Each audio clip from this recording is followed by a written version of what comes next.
During the colonial period in Rwanda in the early 20th century, there was a close linking of poor with the ethnic label Hutu. In contrast, despite the fact that the vast majority of the Tutsi tribe were themselves poor peasants, Tutsis became increasingly associated with economic wealth and political power. These identities were institutionalized, fixed. The Hutu, as poor, subordinate to the Tutsi elite. What happened was a manipulation of labels. This manipulation of labels led to the formation of exaggerated stereotypes based on visible bodily differences.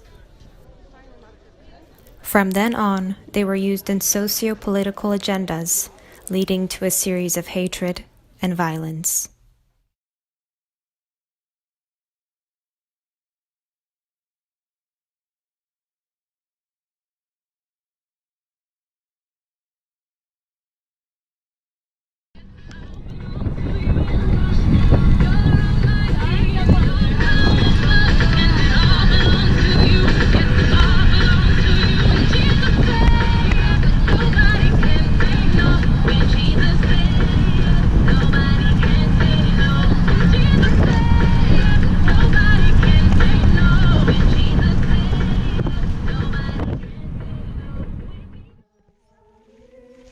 Murakazaneza.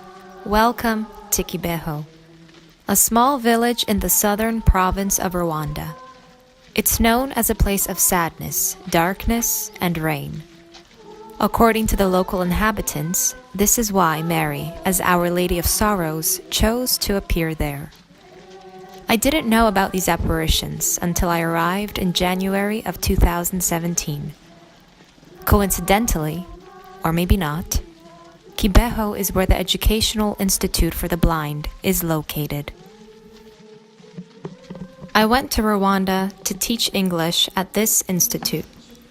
I didn't teach the kids though, I taught their teachers. Initially, I thought I could make this short film about my mission, but my footage showed a lot more than that.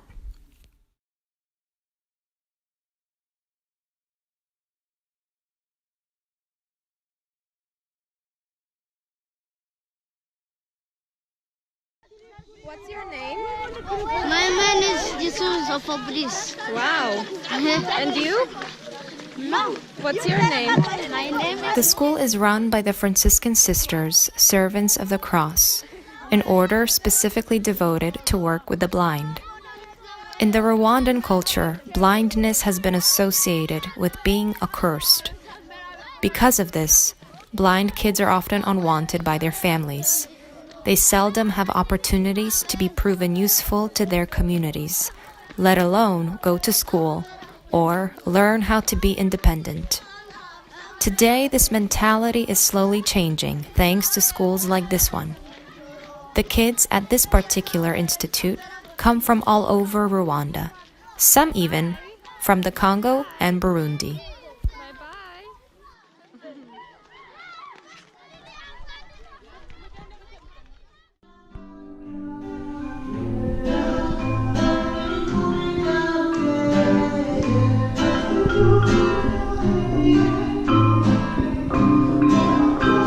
A few years ago, the Polish radio donated studio equipment to the school.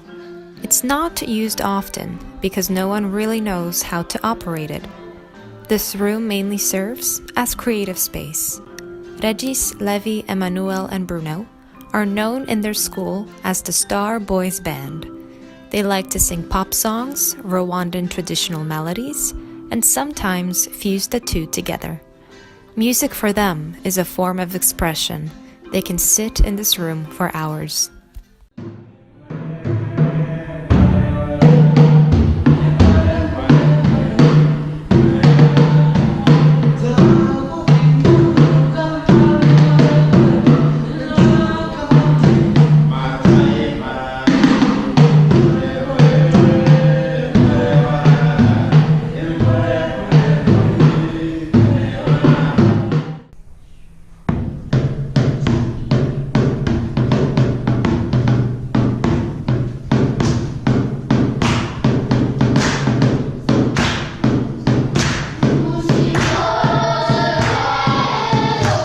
This is the primary school choir, one of the two at the school.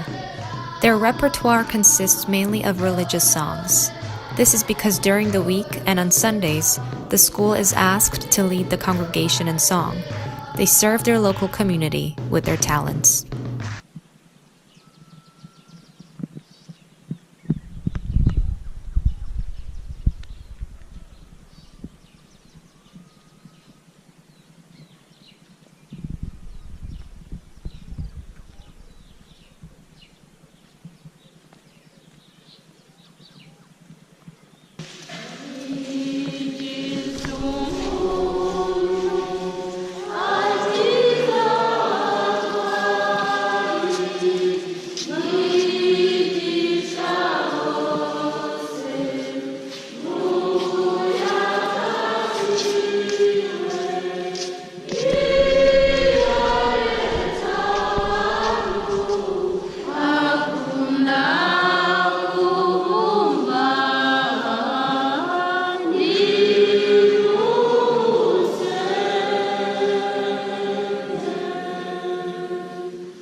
Aside from serving in the parish church, the school also sings at the Shrine of Our Lady of Kibeho, built after the apparitions that concluded in 1982.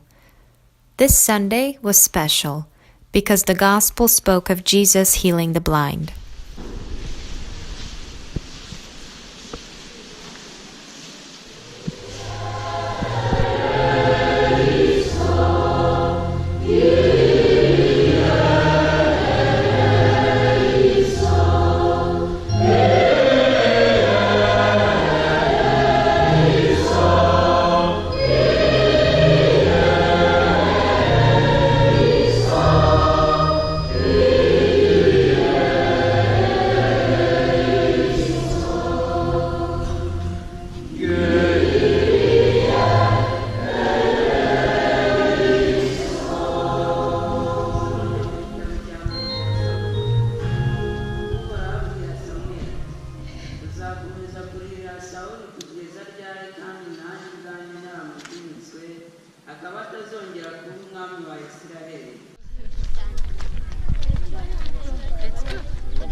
Let me take a step back and reflect. For me, teaching English was a planned task that in the end turned out to be a fruitful experience. However, I wanted more. I wanted to participate in the life of the kids, participate in their mission in the school community and the local community in Kibeho. Saint Therese of Lisieux, a patron of missionaries, once said, "At last I have found my vocation. In the heart of the church, I will be love." For some reason, choosing love as my vocation in Rwanda made all the sense. It was a liberating idea, moving me away from my narrow focus on myself as the missionary. Being love, as Saint Therese says, placed me in a position of giving and taking, of teaching and learning. And as weird as it sounds, I wanted to follow these blind students and let myself be their disciple by participating in their mission.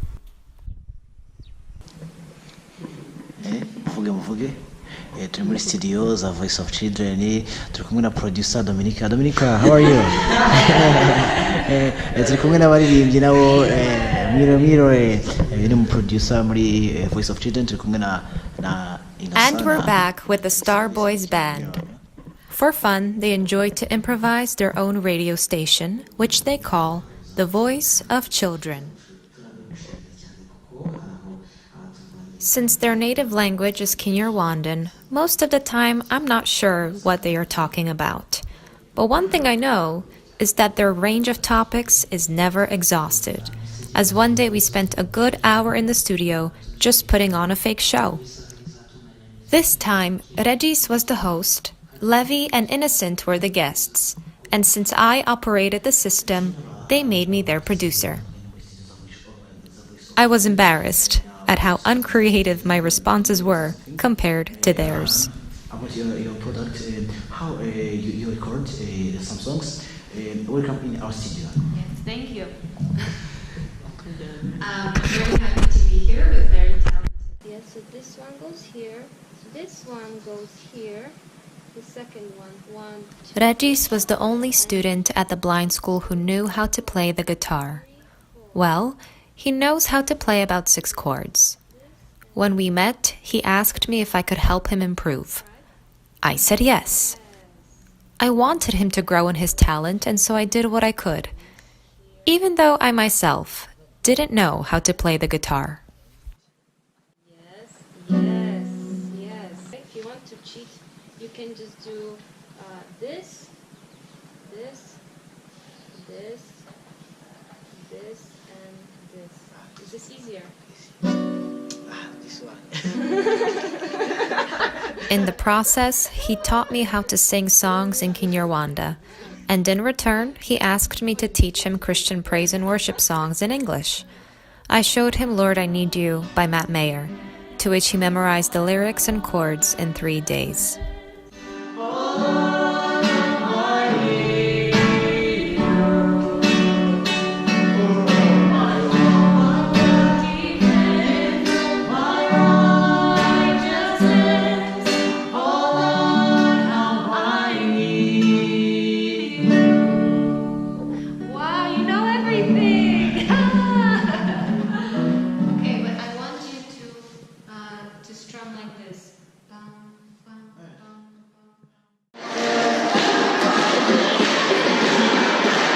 Another observation I made during my stay at the school is how much blind students rely on touch to function.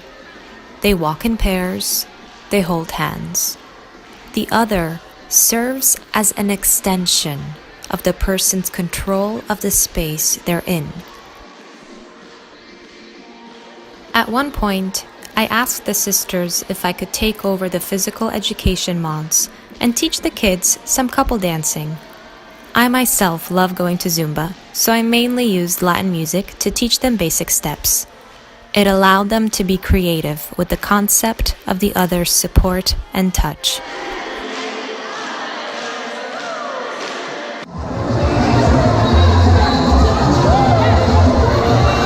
After a few months of so-called Zumba classes, we threw a big party during which we all got to show our new moves.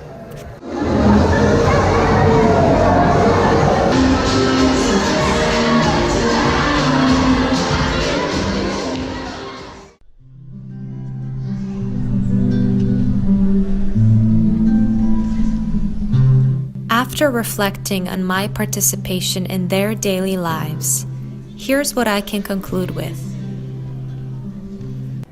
The blind kids share in a mission within the Institute's wall, inspiring each other. They are witnesses to each other's creativity, motivation, action, and knowledge. Their missionary discipleship is seen in their small community where everyone has a function to fulfill, whether it's playing an instrument, helping a friend walk to the bathroom, or getting a bucket of water to wash the dinner dishes.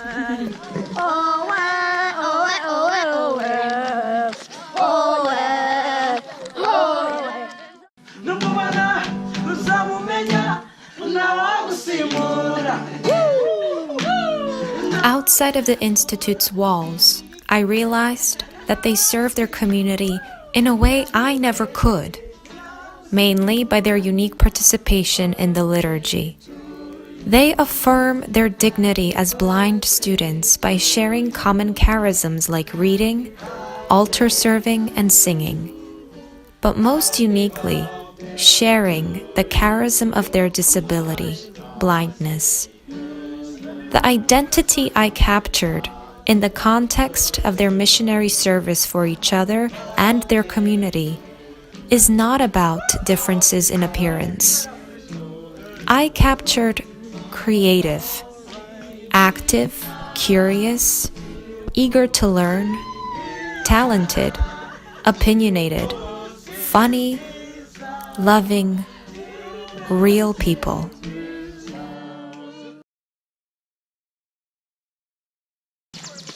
Show me the way. Show me the way. So that I may follow you. Wow!